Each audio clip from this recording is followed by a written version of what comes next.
काल बीता है, बाहर का दीपक ही जलाते रहा हूं, अंदर का चैतन्य दीपक आज तक जलाया ही नहीं है। इसका प्रमाण यही है कि हे प्रभु, मैं आपके सामने आकर खड़ा हूं। इसका प्रमाण यही है कि मैं आज इस पंचम काल में यहाँ पर इस मनुष्य अवस्था में विद्यमान हूं।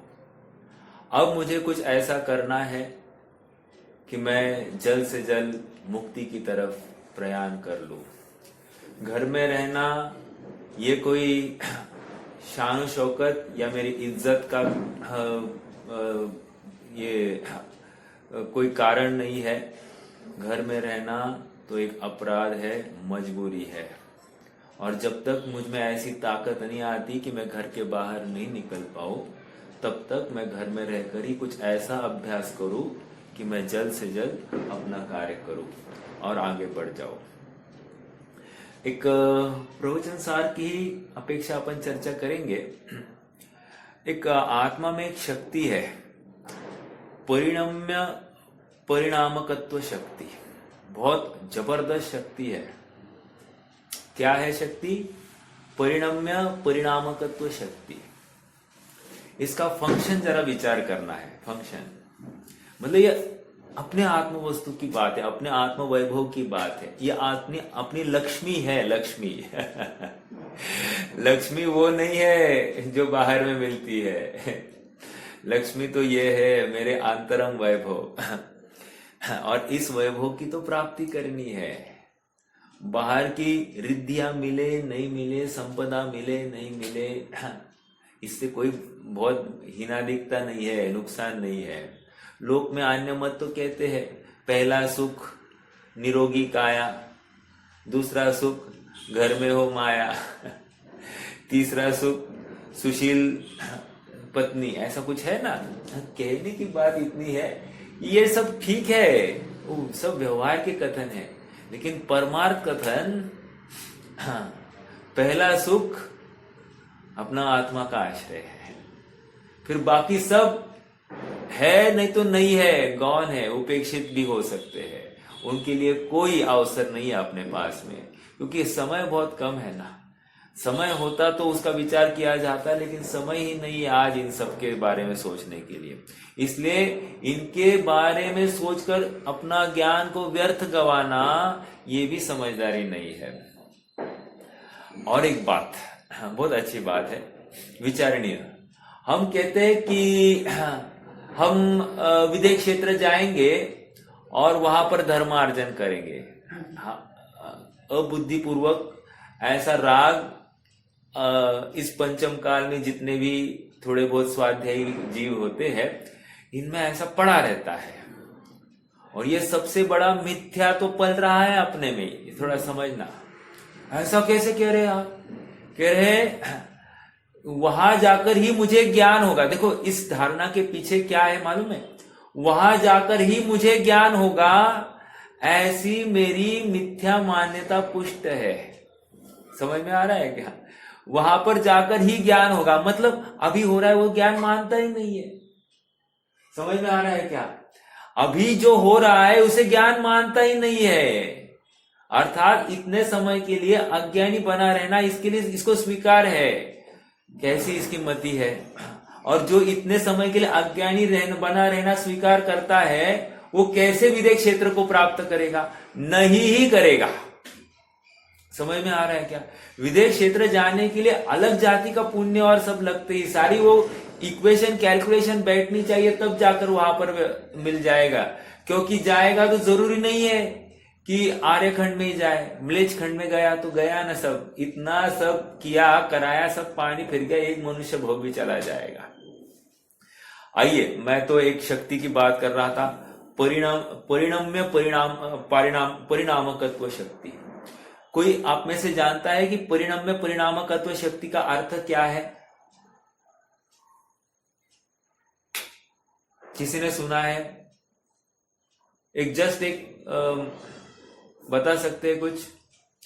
वैसे ये गे गायक संबंध की तरफ से ही है। मैं आपको एक क्लू देना चाहूं तो, क्लू अगर आपको चाहिए तो गे गायक संबंध की तरफ से ही इसका कथन चलने वाला है। जो अपना वर्तमान प्रवचन सार का विषय चल रहा है। देखो मैं ही बताता हूं। परिणम्य परिणामकत्व शक्ति मतलब ये आत्मद्रव्य में ऐसी सामर्थ्य है, चार बातें एक शक्ति में चार बातों की चर्चा चल रही है। आत्मा पर को जाने एक, पर के द्वारा जाने दो, ठीक है। तीसरी बात, यह आत्मा पर के द्वारा, सॉरी क्या कहा फिर से, यह एक मिनट फिर से यह स्वयं को जाने एक, दूसरा पर को जाने दो, ठीक है। मतलब ये पहले स्व को जाने और पर को भी जाने, ये एक दो बातें हो गई। अब तीसरी बात देखो क्या है, स्वयं के द्वारा जानने में आए। स्वयं के द्वारा जानने में आना मतलब क्या, पर ज्ञेय को जाने। समझ में आ रहा है क्या, पर ज्ञेय को स्वयं के द्वारा जाने, इसमें दूसरे की सहायता की आवश्यकता नहीं। और चौथी बात, पर के द्वारा जानने में आए, अर्थात ये दूसरे ज्ञान का ज्ञेय बने। कौन सी होगी, स्व को जानना, पर को जानना, स्व के द्वारा जानने में आना और पर के द्वारा जानने में आना। स्व के द्वारा जानने में आना और पर के द्वारा जानने में आना का अर्थ क्या है, कोई खोल सकता है। स्व के द्वारा जानने में आना, ये देखो, स्व को जानना और पर को जानना ये तो हो गया ज्ञान, और स्व के द्वारा जानने में आना और पर के द्वारा जानने में आना ये होगा प्रमेयत्व। समझ में आ रहा है क्या, अर्थात ये परिणम्य परिणामकत्व शक्ति और कुछ नहीं, ये ज्ञान और प्रमेयत्व का कॉम्बिनेशन है। ज्ञान और प्रमेयत्व का कॉम्बिनेशन है। स्व को जानना, पर को जानना नहीं, स्व को जानना, पर को जानना, ये क्या है, स्व को जानना और पर को जानना ज्ञान, ठीक है। हाँ, स्व के द्वारा जानने में आना, ये ज्ञान, मैं किसी न किसी ज्ञान का विषय बनूं, किसी को जानने में आऊं, ये कैसे होगा, मुझ में प्रमेयत्व गुण होगा तभी। और पर के द्वारा जानने में आना, तो ये प्रमेयत्व गुण ये है। अभी फिर स्व के द्वारा जानने में आना और पर के द्वारा जानने में आना, ये क्या है, अरे स्व के द्वारा स्व जानने में आना, इसके लिए भी तो प्रमेयत्व गुण चाहिए। फिर से, स्व के द्वारा स्व जानने में आना, इसके लिए भी प्रमेयत्व गुण चाहिए। अर्थात मेरी ज्ञान पर्याय मेरे आत्म वस्तु को ही विषय बनाएगी, तो मेरा आत्मा बनेगा उस समय इस पर्याय के लिए ज्ञेय। तो स्व के द्वारा जानने में आना, इसके लिए भी अपनी ही जरूरत पड़ती है। इन शॉर्ट, ज्ञान ज्ञेय संबंध क्या है, ज्ञान कहीं जाता नहीं है लेकिन सबको जानता है, और ज्ञेय कहीं आता नहीं है लेकिन जानने में आ जाता है। ऐसा ज्ञान ज्ञेय संबंध है। एक द्रव्य दूसरे द्रव्य में प्रवेश किए बिना भी प्रवेश कर गए हैं, ऐसा कहने में आ रहा है। प्रवेश कर गए हैं ये व्यवहार का कथन, और प्रवेश करते नहीं ये परमार्थ का कथन। आंख बाहर बैठ के ही सभी वस्तुओं को जानती है, आंख को वस्तुओं के पास जाना नहीं पड़ता, वस्तु को आंख के पास आना नहीं पड़ता। ऐसा सहज ही उन वस्तुओं का और आंख का अपना अपना स्वयं ऐसा स्वभाव है, और स्वभाव में आप कारण नहीं पूछ सकते हो, ऐसा ही स्वभाव है। इसलिए डिपेंडेंसी किसी के ऊपर नहीं है। आंख को पर को जानने के लिए पर को सामने खड़े करने की जरूरत नहीं, और पर को सामने में आंख में आने के लिए आंख के पास आने की या आंख में अंदर घुसने की कोई जरूरत नहीं है। हाँ, सहज ये वस्तु स्वरूप ऐसा है। हाँ, ये स्वतंत्रता दिखा रही है कि आत्मा सबको जानता है, इसलिए आत्मा सर्वगत, और सभी ज्ञेय आत्मा के जानने में आ रहे हैं, इसलिए वे आत्मगत है। एक प्रश्न है आप सबसे, थोड़ा सा विचार करना। प्रश्न यह है कि आत्मा का परिचय किससे दिया गया है? आत्मा का परिचय कैसे हो सकता है? वैसे कोई बताएगा आत्मा का परिचय कैसे हो सकता है? ज्ञान से। बहुत अच्छा। और ज्ञान का परिचय फिर ज्ञान से ही देना था। ज्ञान का परिचय कैसे दिया है? नहीं, 23वीं गाथा में क्या कहा है?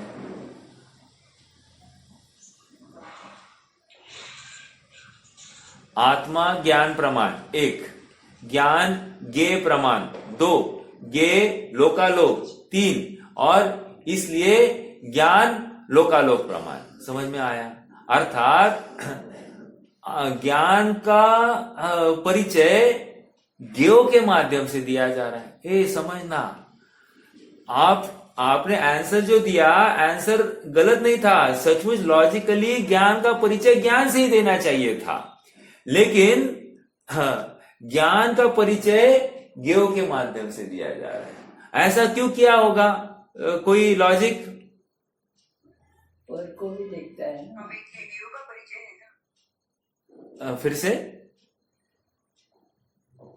ज्ञेयों का परिचय हमें है, इसलिए ज्ञेयों का परिचय इसलिए ठीक है। ये ज्ञेय इनसे हम परिचित है। ओके, एक और बोलिए।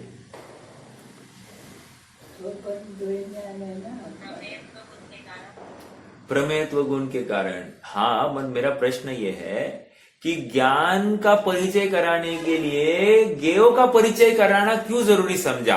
ज्ञान का परिचय ज्ञान के माध्यम से ही करा देते, ज्ञान करता है, इसमें क्या प्रॉब्लम है?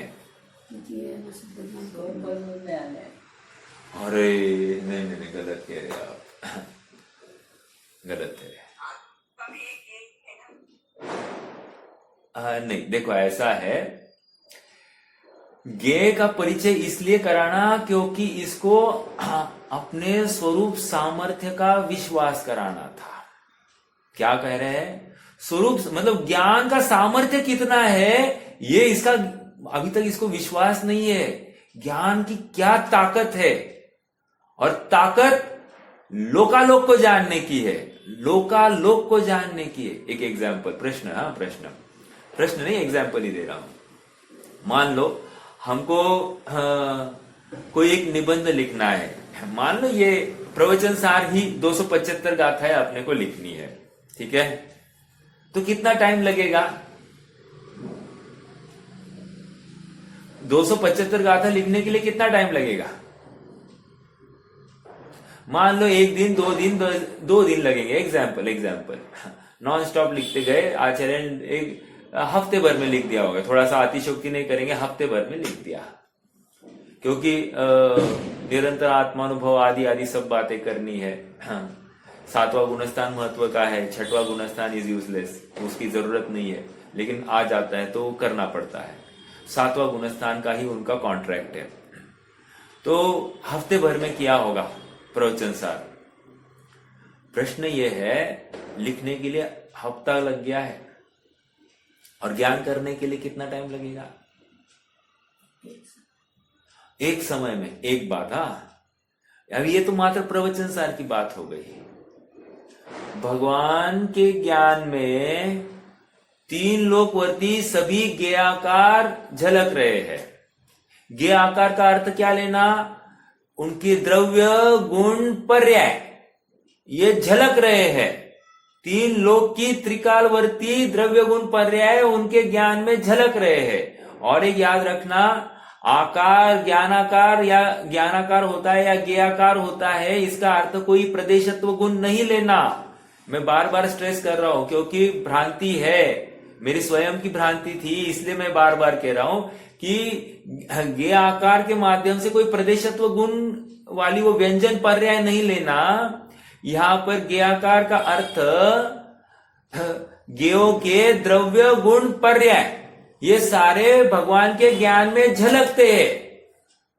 दर्पण के सामने भी जो चीज आती है वो झलकती है ना, तो उसमें क्या होता है? आकार झलकता है। लेकिन भगवान आत्मा रूपी दर्पण के सामने कोई गे आता है तो आकार वाकार नहीं, आकार तो झलकेगा ही झलकेगा, लेकिन आकार के साथ साथ वो द्रव्य, उसके गुण, अनंत गुण और उसकी त्रिकालवर्ती पर्याय सब एक साथ झलकती है।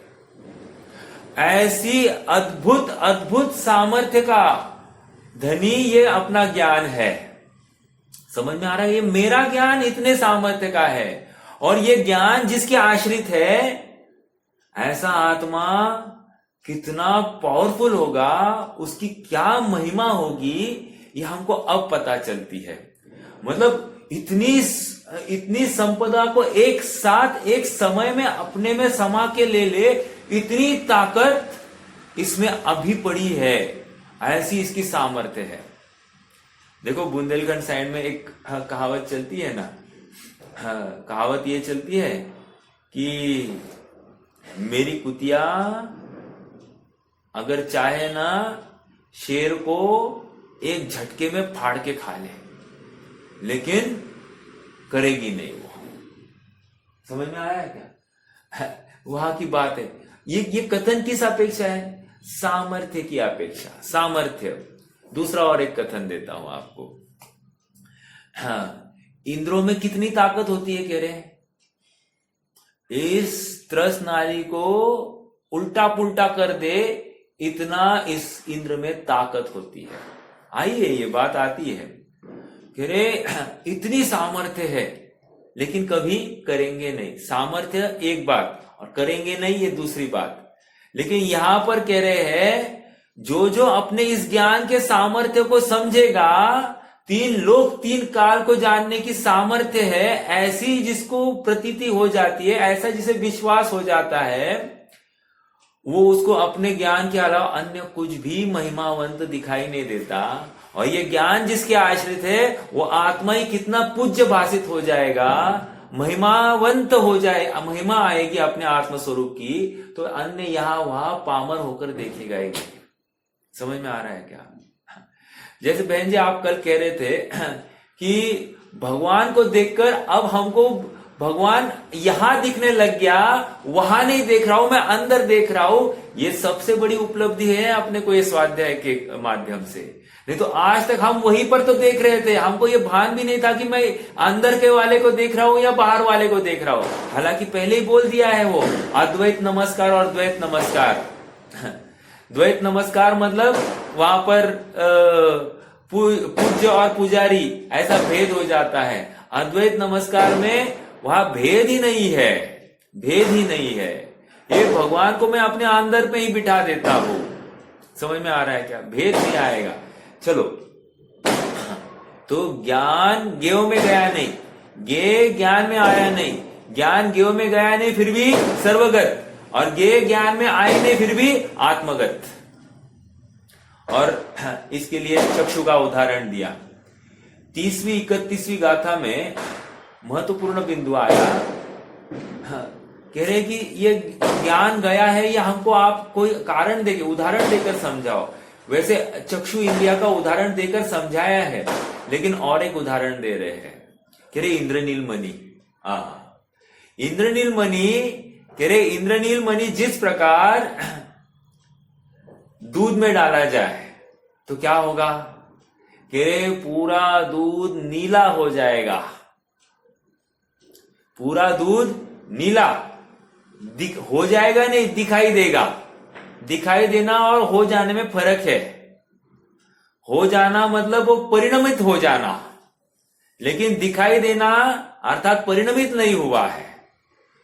तो पूरा दूध जो है वो नीले वर्ण का परिणमित होता हुआ दिखाई दे रहा है। देखो उस उदाहरण में कोई नील होती है ना अपनी रॉबिन ब्लू जैसी नील, वो भी दूध में डाल नीला हो जाएगा दूध। समझ में आ रहा है क्या? तो ऐसा पदार्थ नहीं बताया आचार्य देव ने। आचार्य देव ने देखो बहुत लॉजिक लगाया है। उससे भी दूध नीला होता था, और किसी अपेक्षा से वो भी घटित कर पाते कि दूध दूध में है और वो जो नील है वो नील अपने में है, ऐसा होते हुए दूध में एक में एक रूप हो गया है, ये नहीं समझाना उनको। यहां पर देखो पूरा दूध नीला दिखाई दे रहा है। हाँ, क्यों दिखाई दे रहा है? कह रहे वो जो नीलम मणि है ना, नीलम मणि की प्रभा है, प्रभा। वो प्रभा ऐसी है कि सारे दूध में फैल गई है। प्रश्न ये किया जा रहा है, सच कहो, नीलम मणि का द्रव्य गुण पर्याय कहाँ है? दूध में है या नीलम मणि के अंदर है? वेरी गुड, बराबर है ना। नीलम मणि का द्रव्य गुण पर्याय यदि नीलम मणि के अंदर ही है तो दूध नीला क्यों दिखाई दे रहा है? यदि ये आपको समझ में आया तो ज्ञान ज्ञेयों में गया है, ये बात आपको समझ में आएगी। मेरा द्रव्य गुण पर्याय अर्थात द्रव्य मेरा आत्मा और गुण मतलब मेरा ज्ञान, और ज्ञान की एक पर्याय जो जानती है, ये कहां पर है? आत्मा में है कि नहीं है? है, आत्मा में है। अब वो कह रहे हैं कि वो नीलम मणि की प्रभा जिस प्रकार सारे दूध में फैल गई और पूरा दूध नीला हो गया है, तो ये प्रभा किसकी है? प्रश्न है।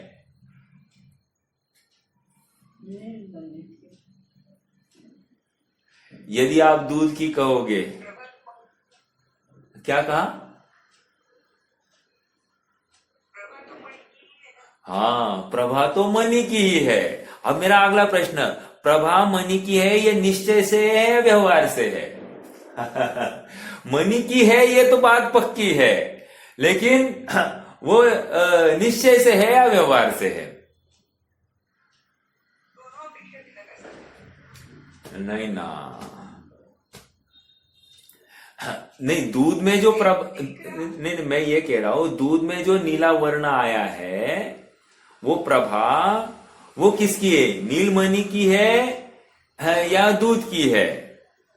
क्योंकि दूध स्वयं परिणमित हो गया है नीले वर्ण से। निश्चय से तो नीलमणि है और व्यवहार से हम दूध देख रहे हैं, इसलिए उस अपेक्षा से हम दूध की कह सकते हैं। हाँ, व्यवहार से थोड़ा सा और इसमें एक बात रखू, व्यवहार से ये नीलमणि की प्रभा दूध में प्रवेश कर गई है, एक ऐसा कथन आएगा, चलता है ये कथन, व्यवहार से कथन है, ठीक है। मानना नहीं, लेकिन कहना जरूर, कह सकते हैं, लेकिन मान्यता में प्रॉब्लम है, ठीक है।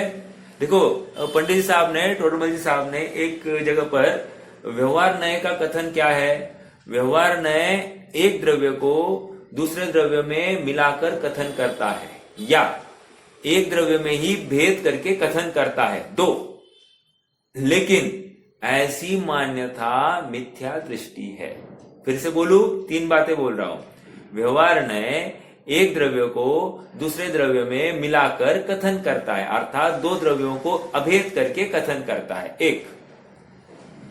दूसरा कथन कह रहे हैं, व्यवहार नय एक द्रव्य में भेद करके कथन करता है, अर्थात आत्मा में ज्ञान दर्शन सुख ऐसे भेद करता है, गुणों में भेद करता है।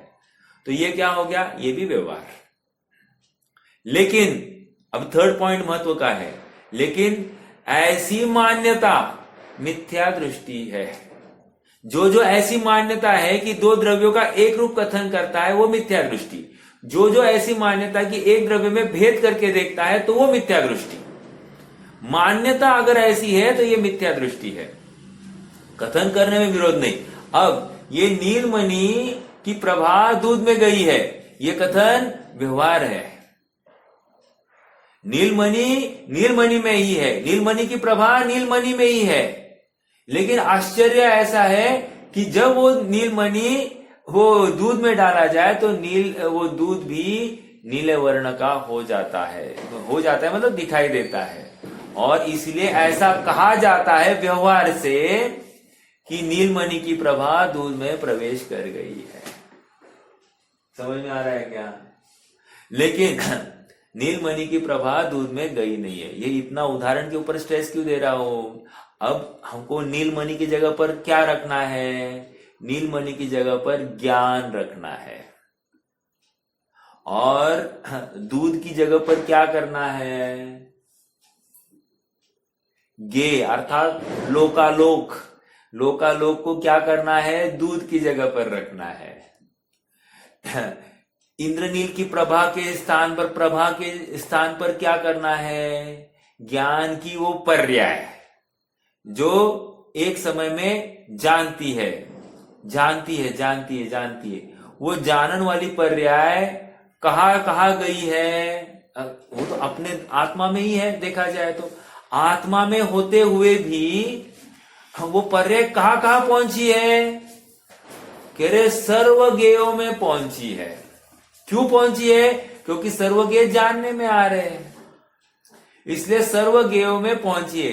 तो क्या हम ऐसा कह सकते हैं क्या कि सर्वज्ञ ज्ञानमय हो गए हैं, सर्वज्ञ चेतन हो गए हैं, ऐसा कहेंगे क्या? बिल्कुल कह सकते हैं। जिस प्रकार वो दूध नीले वर्ण का हो गया है उस प्रभा को लेकर, उसी प्रकार इस ज्ञान प्रभा को लेकर ये समस्त ज्ञानमय हो गए हैं, ऐसा हम कह सकते हैं।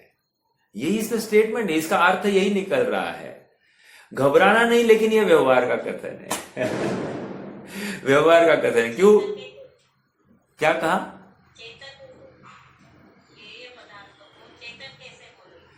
चेतन इसलिए क्योंकि मैं अपेक्षा यही लगा रहा हूं कि चेतन ज्ञान के साथ में जुड़ा है ना, चेतनपना। एक्चुअली चेतनपना ये आत्मद्रव्य की एक चेतन गुण है, लेकिन ज्ञान चेतना से रहित तो थोड़ी है। ज्ञान और चेतना एक साथ एक ही वस्तु में रहती है, इसलिए इस अपेक्षा से मैंने चेतन कह दिया। हालांकि ज्ञान जाननपना है, तो ज्ञान चेतन मुझे ये कहना है कि चेतनपना वेदन की बात करता है। ज्ञान जानता है कि नहीं जानता है, इस अपेक्षा से चेतन का वहां पर चेतनपना दूसरा गुण है, ये मेरे ज्ञान में है, लेकिन समझाए कैसे कि सभी पदार्थ में वो चेतनत्व या फिर ज्ञान जाननपना आ रहा है कि नहीं, अर्थात आत्मा ही वहां पर पहुंचा है तो सब ज्ञानमय हो गए, ये कहना था। जिस प्रकार वो दूध नीला हो गया है ना, तो ये सब पदार्थ ज्ञानमय हो गए अर्थात चेतन हो गए, मुझे ये कहना। क्योंकि ज्ञान आत्मा के आश्रित और आत्मा के आश्रित चेतनपना भी है, तो ये पदार्थ भी, ये ज्ञेय भी आत्मा में जाने जा रहे हैं, इसलिए ये भी चेतन हो गए, ऐसा मुझे कहना था। हाँ, समझ में आ रहा है क्या? वे हुए नहीं है, ये व्यवहार का कथन, ऐसा कथन व्यवहार का, क्योंकि ये पहुंचा है ना वहां पर, इसलिए इसको सर्वगत भी कह रहे हैं। और दूसरी बात, ये समस्त पदार्थ इस ज्ञान में झलकते जाने जाए ऐसी उनमें सहज सामर्थ्य है, इसलिए वे आत्मगत है। अब देखिए 30-31वीं गाथा जो क्या कह रही है, एक बार हम पढ़ते हैं और फिर उसके भाव को फिर से समझने की कोशिश। हालांकि अपन ने उस दिन चर्चा की थी, परसों दिन, बट आज फिर से एक बार मैंने उसी प्रमेय को उठाया, थोड़ा सा अलग अंदाज में, थोड़ा सा और इलैबोरेट। क्योंकि क्या है, देखो, जितने बार अपन चिंतन और गहराई से करेंगे ना, तो थोड़ा सा भाव और विशेष खुलता है। तो ये भाव था कि अपन फिर से एक बार इसी विषय को ले, इंद्रनील मणि का उदाहरण देकर उन्होंने इस बात को वहां पर रखा था। आइए थोड़ा सा एक बार पढ़ते हैं गाथा।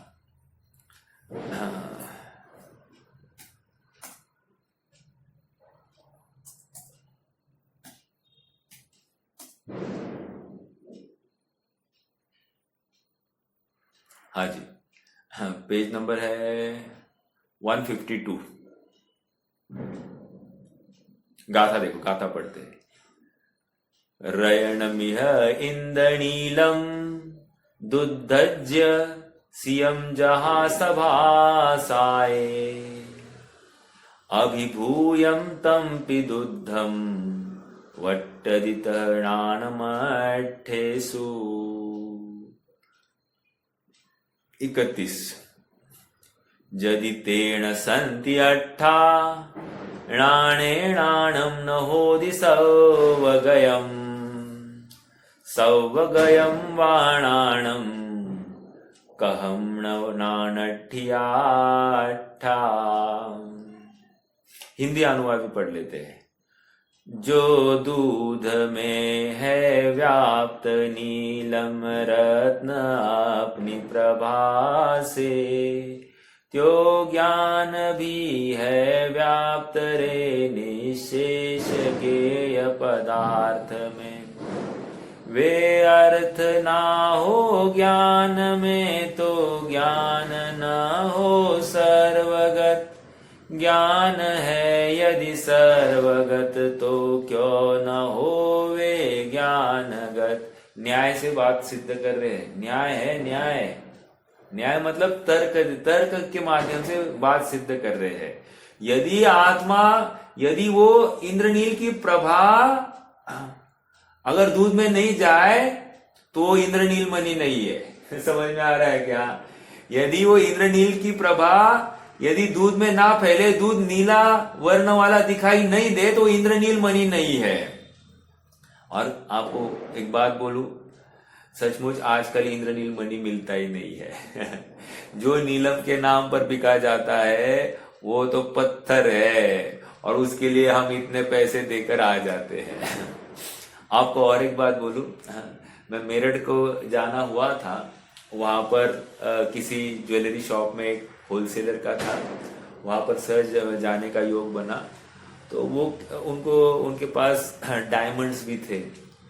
वो कह रहे थे साहब हमको ही मालूम नहीं कि ये डायमंड है या नहीं। क्यों? क्योंकि हम जैसा आता है वैसा ट्रेडिंग करते, हमको ये कांच है या डायमंड है ये हमको भी पता नहीं होता है। देखो इसका डायमंड के नाम पर बेचने वाला भी स्वयं कह रहा है कि मुझे मालूम नहीं ये डायमंड है या नहीं। समझ में आ रहा है क्या? मतलब बहुत बाहर में तो बहुत झोल का काम चलता है, इसलिए हमको तो समझदारी से विचार करना क्या है क्या नहीं। हाँ, मुझे तो इतना कहना है यहाँ पर कि आज नीलम मणि दिखाई देने में ही समर्थ नहीं है, दिखता ही नहीं है, मिलता ही नहीं है। ठीक है, तो फिर उसकी प्रभा और ये सब अनुमान का विषय है, अनुमान का विषय है। देखो अब मेरा मैं ये कह रहा था, जिस प्रकार इंद्रनील मणि की प्रभा दूध में गई कि नहीं गई, तो सारा दूध नीला हुआ कि नहीं हुआ। अर्थात प्रभा क्या थी? प्रभा ये पर्याय थी। वो पर्याय कहाँ पहुंची है? इंद्रनील मणि में भी दूध में भी पहुंची है, तो ये उसकी बढ़ गई ना, वहां पहुंची है कि नहीं पहुंची है? दूध में पहुंची है। उसी प्रकार प्रभा पहुंची है, मतलब क्या? ज्ञान भी वहां पर पहुंचा है। अर्थात जिस प्रकार दूध नीला हो गया है, अर्थात गे नीला हो गया है, तो यहां पर यह कहा जाएगा कि ज्ञान, वो गे ही ज्ञानमय हो गया या चेतन हो गया। मैं चेतन कह रहा था, तो ज्ञानमय हो गया है, वो गे ही ज्ञानमय हो गया है, ऐसा कहा जाएगा। ये व्यवहार का कथन है। ये उदाहरण के साथ साथ अपन मैच करते जा रहे हैं। ठीक है, देखो फिर से, रयनमिह इंद्रनीलम, अर्थात रयनमिह मतलब क्या? रत्न, रत्न जैसा। कौन? इंद्रनील, अर्थात नीलम रत्न। क्या किया जाए? उसको दूध में डाला जाए। दुग्धझियम, जहां सभास आए, वो उसमें डालने से क्या होगा? भास आए, अर्थात पूरा दूध ही नीला हो गया है, ऐसा भास हो जाता है। वट्टदी वर्तन करता है दूध के समान। दूध जिस प्रकार नीला हो गया है, मतलब दूध और नीलम मणि में जैसा रिलेशन स्थापित हो गया है, वैसा ही ज्ञान और अर्थ में रिलेशन स्थापित हो जाता है। समझ में आ रही क्या? वट्टदी तह नान अट्ठेसु, ज्ञान और पदार्थ में ऐसा ही वर्तन होता है। जिस प्रकार दूध और इंद्रनील मणि में जैसा वर्तन पाया जाता है, वैसा ही ज्ञान और पदार्थ में वर्तन पाया जाता है। समझ में आ रहा है क्या? ये 30वीं गाथा में कही।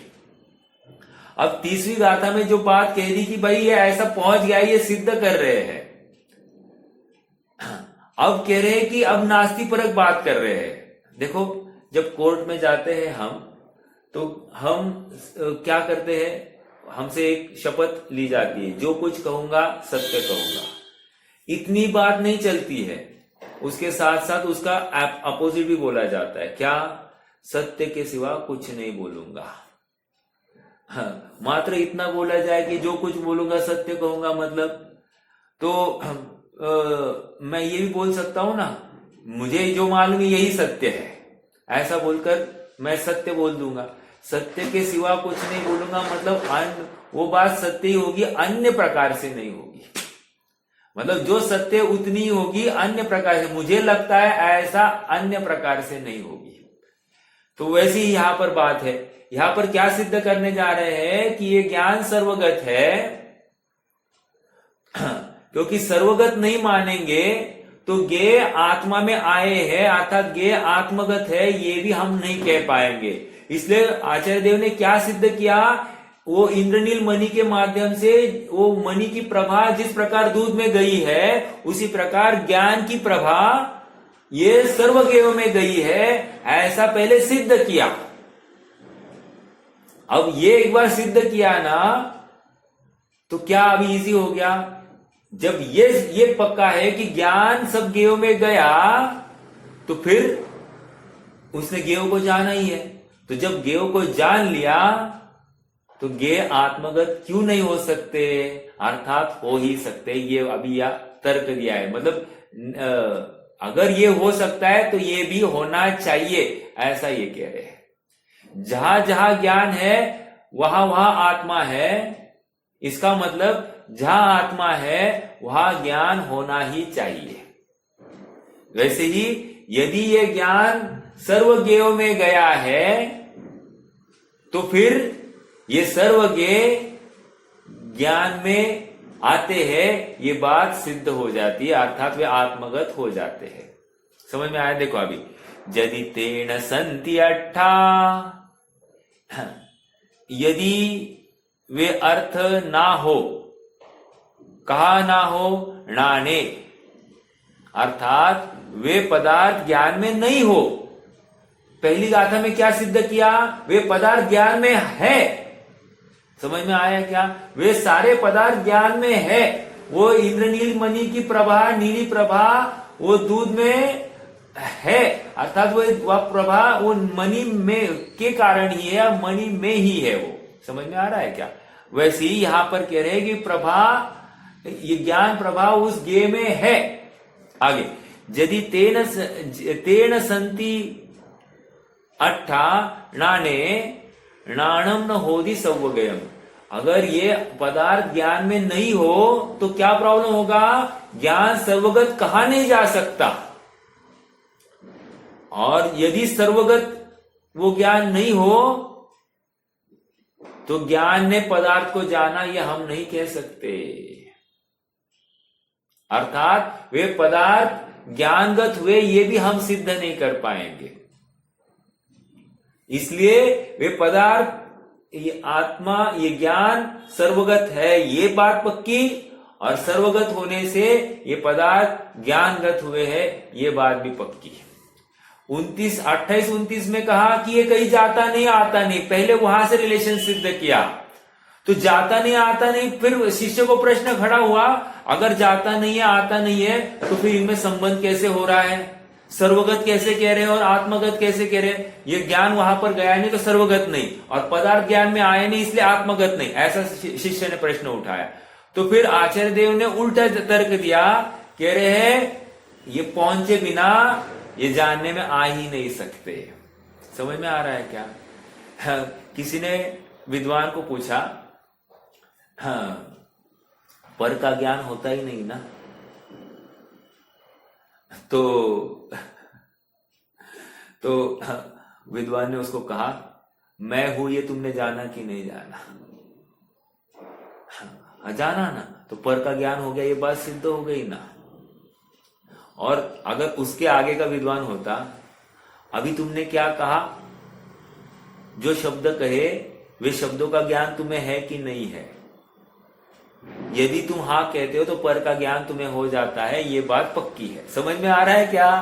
क्योंकि नहीं तो स्वयं स्ववचन बाधित कथन हो जाएगा वो, क्योंकि शब्द है पुद्गल, पर के आश्रित है, और मैं तो हूं ज्ञान। तो ज्ञान शब्द का कर्ता नहीं हो सकता, वो पर का शब्द का ज्ञाता हो सकता है। समझ में आ रहा है क्या?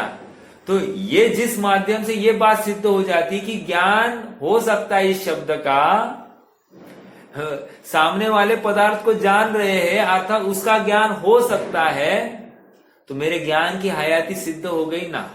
जब ज्ञान की हयाती सिद्ध हो गई तो ज्ञान जिसके आश्रित है, ऐसे आत्मा की हयाती भी सिद्ध हुई कि नहीं हुई? हुई। अर्थात आत्मा है और वो प्रयोजनभूत आत्मा ही तो जानना था, और सो हो गया। देखो ये इतनी उठापटक क्यों हो रही, इतना तर्क क्यों हो रहा है, ये न्याय के माध्यम से क्यों समझाया जा रहा है? एक मैं आत्मा हूं, यही तो विश्वास दिलाना है।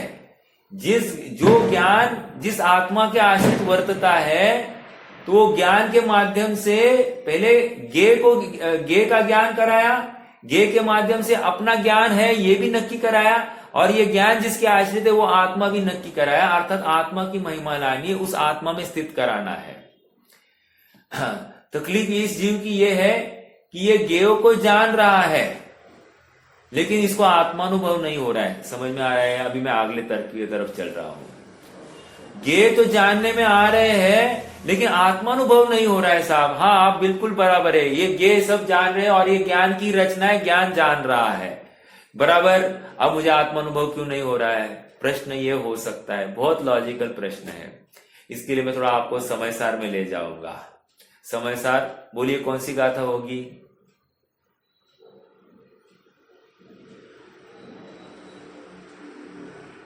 आबाल गोपाल वाली गाथा है बराबर। 17-18वीं गाथा। जहनाम को भी पुरिसो रायानम जानी ऊन सद्दी, वो वहां पर अगली गाथा में कहा। लेकिन पहले तो वो ज्ञान है ऐसा, ज्ञान टीका में क्या आया? आबाल गोपाल सबको सदाकाल अनुभूति स्वरूप भगवान आत्मा सदाकाल जानने में आ रहा है। जानने में आ रहा है तो मुझे उसका ज्ञान क्यों नहीं हो रहा? अभी देखो, गे है, गे से मुझे ज्ञान हुआ है, राइट? ये ज्ञान को कैसे जाना? मैंने ज्ञान में ही जाना। ओके, यहां तक आ गई बात, तो काम हो गया मेरा? नहीं ना, आत्मानुभव कहाँ हुआ? ज्ञान हो गया, ज्ञान होने के बाद में तूने छोड़ दिया ना फिर से ज्ञान को। बहन जी समझना इस बात को। क्या हो गया? भगवान की मूर्ति देखी, भगवान की मूर्त देखकर वो वहां नहीं, मैं यहां देख रहा हूं ज्ञान में, ये बात पक्की हो गई। मेरा पूरा आत्मा ही भगवान आकार हो गया है, अर्थात ये जैसा आकार मेरे आत्मा ने ही धारण कर लिया है। आकार मतलब क्या? उसके द्रव्य गुण पर्याय मेरे ज्ञान दर्पण पर झलक रहे हैं। आकार मतलब वे प्रदेशत्व गुण की बात नहीं करता हूं। भगवान को देखकर उनके प्रदेशत्व गुण के नहीं, उनके गे आकार अर्थात उनके द्रव्य गुण पर्याय मेरे ज्ञान दर्पण में झलक रहे हैं। समझ में आ रहा है क्या?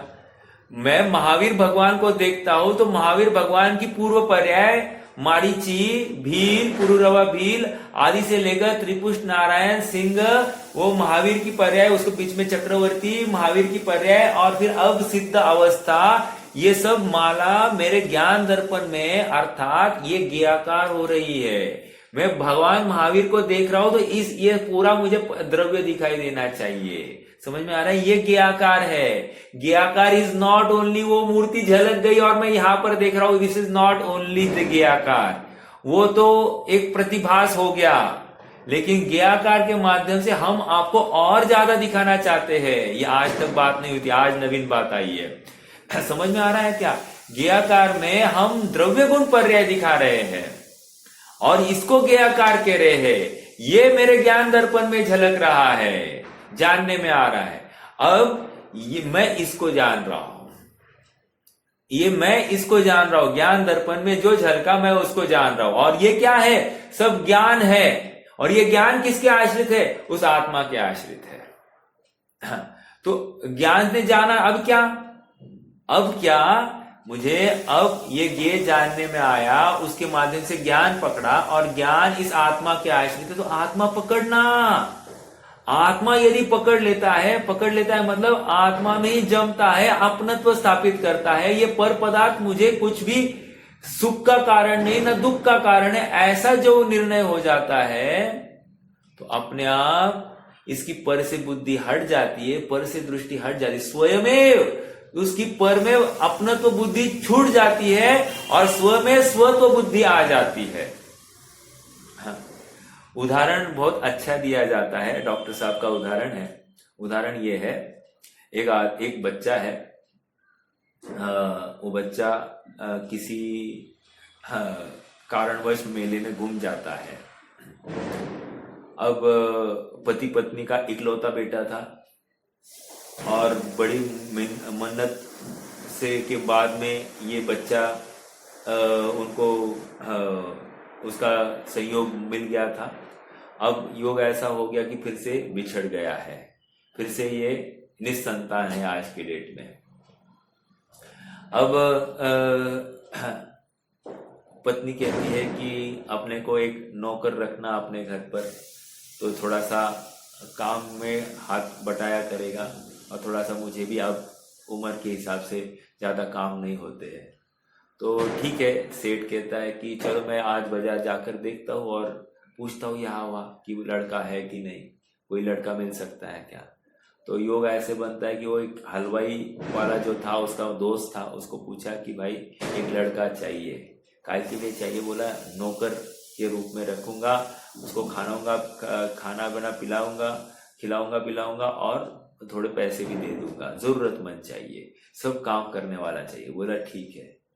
हाँ, तो वो हलवाई के दुकान में ऐसा ही ये लड़का था।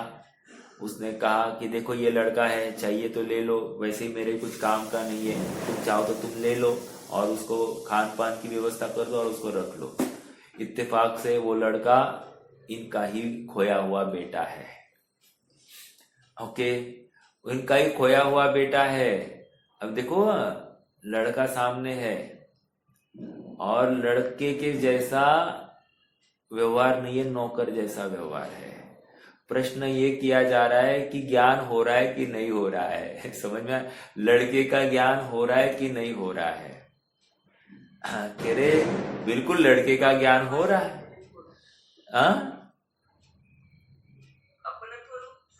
बस बहुत अच्छा, लड़के का ज्ञान तो हो रहा है, लेकिन यह मेरा लड़का है ऐसा ज्ञान नहीं हो रहा है। समझ में आ रहा है क्या? अपनत्व रूप से नहीं हो रहा है। और अपनत्व कौन करने वाला है? श्रद्धा करने वाली है। ऐसे ही ये अनुभूति स्वरूप भगवान आत्मा ज्ञान के ज्ञेय के माध्यम से ज्ञान हुआ। ज्ञान दर्पण, हमने ज्ञान दर्पण में ये सब नक्की किया कि ये ज्ञेयाकार आए हैं, तो ये ज्ञान का अपना स्वतंत्र परिणाम है, अपनी स्वच्छता है। और ये ज्ञान जिस आत्मा के आश्रित, वो ज्ञान मेरा ही आत्मा है, तो ज्ञान हो गया, बस यहां तक हो गया। तो उपलब्धि नहीं हुई और हमको उपलब्धि करनी थी। उपलब्धि ये थी कि जिस आत्मा के आश्रित ये ज्ञान था, उस आत्मा में अपनत्व करना था। अब ऐसा हो नहीं रहा है, तो हम इसके लिए हमको कहा जाएगा कि तुम्हें आत्मा का ज्ञान नहीं हो रहा है। समझ में आ रहा है क्या बहन जी? थोड़ा सा महत्वपूर्ण, भगवान की प्रतिमा ज्ञान दर्पण में झलकने के बाद में वो मेरा ही ज्ञान है, मेरे ज्ञान की स्वच्छता है, ये बात नक्की हो गई। तो मैं ज्ञान में ही देखकर सब जान रहा हूं, यहां तक भी बात हो गई। वो ये ज्ञान मेरा इस आत्मा के आश्रित है, ये भी बात नक्की हो गई। फिर आत्मा कोरा का कोरा क्यों रह गया? वो अभी भी दुखी क्यों है? कह रहे क्योंकि उसने इस ज्ञान पर्याय को अपनत्व से देखा नहीं है। अर्थात इस ज्ञान पर, गलत बोल, इस ज्ञान पर्याय ने इस आत्मा को अपनत्व से देखा नहीं है। यही मैं हूं, ऐसी विश्वास के साथ में अन्य जो पर पदार्थ को जिसको ग्रहण किया था, उसको छोड़ा ही नहीं है और इसको देख रहा है। पराये की भांति इस आत्मा को देख रहा है। ये कोई पर ही झलकने आ गया है, ऐसा इस आत्मा के साथ में इसको लग रहा है। और इसलिए इसको आत्मानुभव नहीं हो रहा है, इसलिए इसको सुख नहीं हुआ है। क्योंकि देखो ना, मेरा प्रश्न है, हमको इंद्रियों से ज्ञान की रुचि है कि नहीं है? कोई बात सुनने में आई तो इमीडिएट लगता है कि नहीं, क्या है जानूं। कोई बात ऐसे कोई एकदम से कुछ सामने से चला गया, लगता है कि नहीं इसको देखूं, समझ में आ रहा है। अचानक दूर से रास्ते से कोई जा रहा है, लगता है क्या इसको देखूं, कौन है ये, समझ में आ रहा है क्या। कोई व्यंजन बन रहा है तो इसको चक्कर देखने का भाव होता है क्या। अर्थात इसकी गे से ज्ञान करने की अभी भी पूरी की पूरी वो श्रद्धा में वहां पर से ही ज्ञान होता है, ऐसा इसकी पूरी की पूरी श्रद्धा पड़ी है। ये इतना सब होने के बाद में भी इसको ये विश्वास नहीं कि ये ज्ञानधारी मैं स्वयं हूं, मैं ही जानता हूं। इंद्रिय के माध्यम से भी जानना हुआ तो जानता तो मैं ही हूं, और अतीन्द्रिय ज्ञान जब होता है, इंद्रियातीत ज्ञान होता है, उस समय भी जानता मैं ही हूं, दोनों समय में मैं ही हूं। लेकिन अभी भी इसको ये विश्वास नहीं हो रहा है कि मैं पर के बिना ज्ञान कर सकता हूं। ये बस शरीर हट जाए तो इसको तकलीफ होती है, ये इंद्रिय हट जाए तो इसको तकलीफ होने लगती है। तो ये दिखाता है कि इंद्रियों के माध्यम से ज्ञान होता है, ऐसा मानता है। ये मान्यता हमको ऐसा देखो, जब स्वाध्याय करते हैं तो बराबर पकड़ में आती है बात, लेकिन उसका एप्लीकेशन करने जाते हैं तो बात पकड़ में नहीं आती। क्यों नहीं पकड़ में आती? क्योंकि फिर वहां मान्यता काम करती है। यहां जो बात हो रही है यहाँ तर्क के माध्यम से बताया जा रहा है, लेकिन प्रैक्टिकल में जब उतारने की कोशिश करते हैं तो वहां मान्यता आड़ी आती है, और मान्यता बराबर हमको आगे बढ़ने ही नहीं देती है। और यही हमारी मूल में भूल है। वो मान्यता को तो ही दुरुस्त करना है, मान्यता को दुरुस्त करना है, लेकिन उस दुरुस्ती करने के लिए कौन का जिम्मेदार है? कह रहे ये ज्ञान जिम्मेदार है। ज्ञान सब निर्णय करे ना, ज्ञान बार बार समझाए उस मान्यता को, यार ये तो मैं ही हूं, ये मैं हूं, या इसमें अपनत्व करना है। और पर के माध्यम से मुझे बिल्कुल भी कुछ भी सुख नहीं होता है, दुख भी नहीं होता है, मैं पर के माध्यम से जानता भी नहीं हूं, ऐसा उसको प्रतीति होनी ही चाहिए। अभी कान में आवाज कम हो जाए तो तड़पड़ आता है, आंख से रोशनी कम हो जाए तो ऐसे ऐसे करते हैं, आंख मिचकाती है कि नहीं, ज्ञान करने की हमारी जिद होती है कि नहीं, हो रही है। बस ये कह रहे हैं कि तुम इंद्रियों के माध्यम से ही जानना चाहते हो, और जब इंद्रियों के माध्यम से जानना नहीं होता है तो तुम्हें आकुलता होती है। ये आकुलता ही तुम्हारी इंद्रियाधीनता को दिखाती है, और इंद्रिय से ही ज्ञान होने की मान्यता को पुष्ट करती है। समझ में आ रहा है क्या?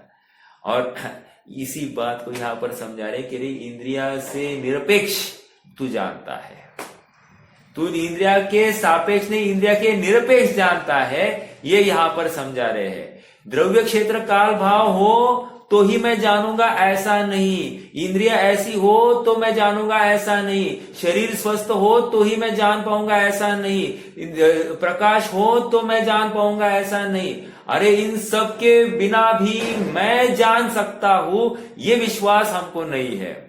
बस ये और मैं जानता हूं इतना ही जिसे विश्वास है ना, उसको फिर बाहर में जो कोई गड़बड़ हो गई है उसको लेकर आकुलता भी नहीं है। और जिसको ये आकुलता नहीं है वही स्वभाव सन्मुख हो सकता है। समझ में आ रहा है क्या? ये अभ्यास हमको निरंतर करना पड़ेगा, 24 घंटे, तब जाकर ये स्वभाव सन्मुखता होगी। एक दो बार करके नहीं होगा। समझ में आ रहा है क्या? हाँ, थोड़ा बहुत तो अभ्यास हो गया, लेकिन एक दो बार 24 घंटे में एक दो बार का क्या अर्थ है? मतलब कितना समय हमने दिया अपने आत्मा के लिए, और कितना समय दिया हमने पर की श्रद्धा करने के लिए। हम उसका स्वयं एनालिसिस करें, और जब हमारा रेशो दिखाई देता है कि अरे एक समय दो समय देने से अपना अगर काम होता तो कितने जीव कब काम कर बैठते। यहाँ पर मुनि अवस्था धारण करके, सच्चा तत्व निर्णय करके, सच्ची जिनवाणी का बखान करता हुआ भी वो द्रव्य लिंगत्व ही धारण हुआ, अभी भी भाव लिंगत्व नहीं हुआ। विचार करना क्या कचास रह गई होगी। जब उनके नहीं हुआ तो हमारा एक आध दो बार का चिंतन करने से क्या निहाल होने वाला है। समझ में आ रहा है क्या? इसलिए कह रहे हैं कि सभी जगत के द्वंद फंद छोड़ के एक अपने आत्मा को ध्याने के लिए अब कमर कस लो, कटिबद्ध हो जाओ। बारंबार अपने ज्ञानमयी पदार्थ को, ज्ञानवान को जानने के लिए तुम निर्णय प्रक्रिया में आ जाओ। अर्थात इंद्रियों से ज्ञान नहीं हो रहा है, ज्ञान तो ज्ञान से हो रहा है, ये विश्वास तुम लाओ। पर के बिना भी मैं जानता हूं, ये तुम विश्वास लाओ। समझ में आ रहा है क्या? आंखें बंद करता हूं तो सब कुछ अंधेरा दिखाई देता है, तो ये ज्ञान हुआ कि नहीं हुआ ये स्वीकार करो ना। आंखें बंद करता हूं तो कुछ ना कुछ झलकता है, आत्मा नहीं दिखता है। अरे आत्मा नहीं, लेकिन जो जानने वाला है वो ज्ञान ही तो दिखा कि नहीं दिखा। और वो ज्ञान किसके आश्रित है? उस आत्मा के आश्रित है। ये देखो ना, देखते क्यों नहीं हो? समझ में आ रहा है क्या? जब ऐसा अभ्यास हम करते रहेंगे तो निश्चित हम एक दिन महावीर जैसे बनेंगे। समझ में आ रहा है क्या?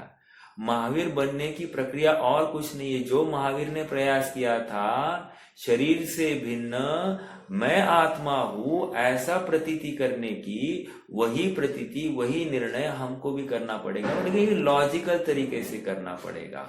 हमारी जो ज्ञो में अपनत्व बुद्धि है, ममत्व बुद्धि है, उसको छोड़ना पड़ेगा। क्योंकि जब तक वो है तब तक हमको इंद्रियों की आश्रय लेने की भावना होगी। क्योंकि छद्मस्त अवस्था में पर गे तभी जानने में आता है जब वो इंद्रिय का आलंबन करता है। स्थूलता से मतलब मोटा मोटा ऐसा ही है।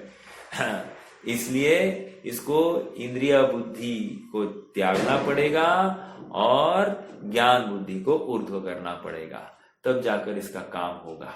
समझ में आ रहा है क्या? तो ये 31वीं गाथा के माध्यम से ये बात सिद्ध हो गई कि आत्मा, ये ज्ञान जो है ये सर्वगत है, और यदि इसे सर्वगत नहीं मानेंगे तो फिर ये आत्मगत भी नहीं कहा जाएगा। अर्थात ज्ञान ज्ञेय में नहीं जाए, ज्ञान ज्ञेय को नहीं जानेगा और ज्ञेय भी ज्ञान के द्वारा नहीं जाने जाएंगे, तो फिर आत्मानुभव कैसे होगा? समझ में आ रहा है क्या? अगर इस तर्क को हटाया जाए ना, समझना इस बात को, लास्ट बात, अगर इस तर्क को, इस आत्मा के सर्वगत स्वभाव को यदि नहीं स्वीकार किया जाए और ज्ञेय के आत्मगत स्वभाव को नहीं स्वीकार किया जाए तो आत्मानुभव छोड़ दो, आत्मा की प्रतीति भी संभव नहीं है। ये एकमात्र ऐसा साधन है जिसके माध्यम से हम अपने आत्म वस्तु को पकड़ ले, और यदि हमने इस साधन को भी छोड़ दिया हमको आत्मा मिलेगा ही नहीं, एट एनी कॉस्ट नहीं मिलेगा। समझ में आ रहा है क्या? हाँ, कोई कहे साहब सुख से पकड़ सकते हैं ना अपने आत्मा को। अरे जो जिसके घर पर भोगों के अंबार लगे वो अत्यंत सुखी है, उसको लगता है कि मुझे तो दुख का लवलेश ही नहीं, मैं एकदम आनंद में हूं, मुझे तो कुछ भी तकलीफ नहीं, बहुत आनंद में मेरा जीवन चल रहा है। और उसको आकुलता की भी बिल्कुल प्रसंग नहीं है, बिल्कुल उसको आकुलता नहीं है, क्योंकि जैसा चाहता है वैसे सब सहयोग उसके सामने खड़े हैं, हाजिर है, तो इसको कुछ भी ऐसा रंच मात्र भी प्रतिकूलता का भास ही नहीं है, तो वो दुखी ही नहीं दिखाई दे रहा है।